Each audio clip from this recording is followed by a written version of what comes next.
Good morning, ma'am and sir. I am Jarilyn Estrada Magalso. I am now 27 years old, married. I have four brothers and two sisters. My both parents are farmers. I am the number six in the family. I have one son. He's now 5 years old. Here in Philippines, I work for 2 years as a nanny. I serve a couple and their two children. The primary one is 6 years old and the boy is 5 years old. The primary one has attended school, so in the morning I have to prepare the breakfast, prepare her uniform, serve the breakfast, bathing, and I also help in wearing their uniforms, putting the socks, the shoes, and I carry the bag and we walk through the school.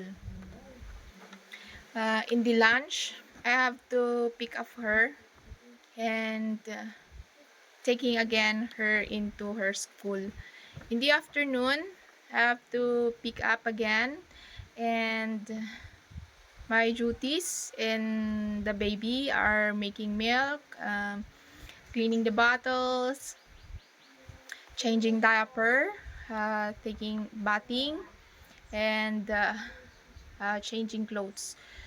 I also carry him and play with him. I can do also household work like cleaning, washing, cooking, going to market, ironing. I want to go to Hong Kong because I want to give a better future for my son. I hope you will consider my application, ma'am and sir.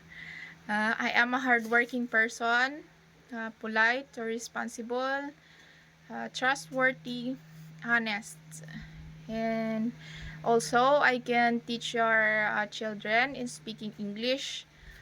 Have a blessed day, ma'am and sir.